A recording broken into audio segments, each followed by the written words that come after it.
জাতীয় দলের হেড কোচের জন্য এবার 22 জনের সংক্ষিপ্ত তালিকা তৈরি করেছে বাফুফে। যে তালিকায় রয়েছেন ব্রাজিল ও জার্মানির অভিজ্ঞ দুই কোচ, যাদের আগমনে বদলে যাবে দেশের ফুটবলের চিত্র। আগামী দিনে ডাগ আউটে যাদের মধ্যে থেকে একজন নেতৃত্ব দিবেন হামজা শমীরদের। সর্বোপরি টাইগারদের হেড কোচ নিয়োগের আদ্যোপান্ত নিয়ে থাকছে এই রিপোর্টে।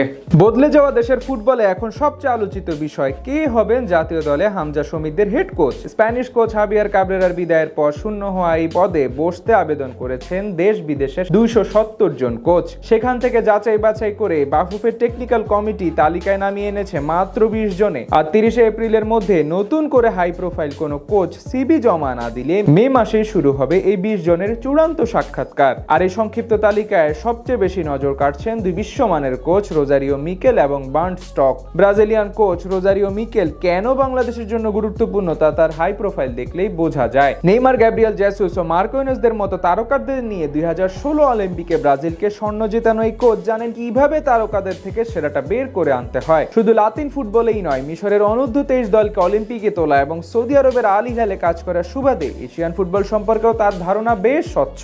বাংলাদেশ দল এখন প্রবাসী ও তরুণের প্রতিভার একটি মিশ্রণ রয়েছে। তাকে একটি আধুনিক ও আক্রমণাত্মক কাঠামোতে রূপ দিতে মিকেলের 4-3-3 ফরমেশনের এবং প্রেসিং ফুটবলের হতে পারে তুরুপের তাস। তালিকার অন্য যে নামটি ফুটবল পাড়ায় জোর আলোচনায় রয়েছে তিনি হলেন জার্মানির অভিজ্ঞ কোচ বার্ন্ট স্টক, যিনি মূলত ইউরোপীয় ফুটবলের কঠোর শৃঙ্খলা এবং উন্নত ট্যাকটিক্যাল ডায়নামিক্সের জন্য সুপরিচিত।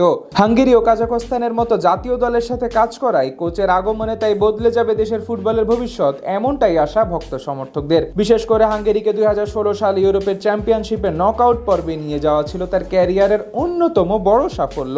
বাংলাদেশের ফুটবলে বর্তমানে সবচেয়ে বড় ঘাটতি হলো ফিজিক্যাল কন্ডিশনিং এবং কৌশলগত শৃঙ্খলা। জার্মান কোচের সাধারণত এই দুটি দিকই সবচেয়ে বেশি জোর দেন। স্টোক এমন একজন কোচ যিনি রক্ষণকে জমাট রেখে দ্রুত প্রতি আক্রমণে যাওয়ার কৌশলে পারদর্শী। বাংলাদেশের ফুটবলারদের শারীরিক সক্ষমতা বাড়িয়ে তাদের দীর্ঘ 90 মিনিট উপযোগী করে তুলতে তাই স্টোকের প্রশিক্ষণ পদ্ধতির কোনো বিকল্প নেই। তার অধীনে দলগুলো শারীরিক শক্তিতে পিছিয়ে থেকেও ট্যাকটিক্যাল ডিসিপ্লিন ব্যবহার করে বড় বড় দলগুলোকে আটকে দেওয়ার ক্ষমতা রাখে। এছাড়া বার্ন্ট স্টক বয়স ভিত্তিক পর্যায় থেকেও প্রতিভা তুলে আনতে দক্ষ। বাংলাদেশ দল যখন হামজা চৌধুরী বা শমীরদের মতো ফুটবলারদের নিয়ে একটি নতুন যুগের সূচনা করতে যাচ্ছে, তখন স্টোকের মতো একজন হাই প্রোফাইল কোচের গাইডলাইন তাই খেলোয়াড়দের মানসিকতায় পেশাদারিত্বের ছাপ ফেলবে। এছাড়াও তিনি কেবল মাঠের খেলাই নয়, বরং ড্রেসিং রুমের পরিবেশ এবং দীর্ঘমেয়াদী পরিকল্পনায় জার্মানির সেই বিখ্যাত মেশিন লাইক নিখুঁত ফুটবল দর্শন উপহার দিতে সিদ্ধহস্ত।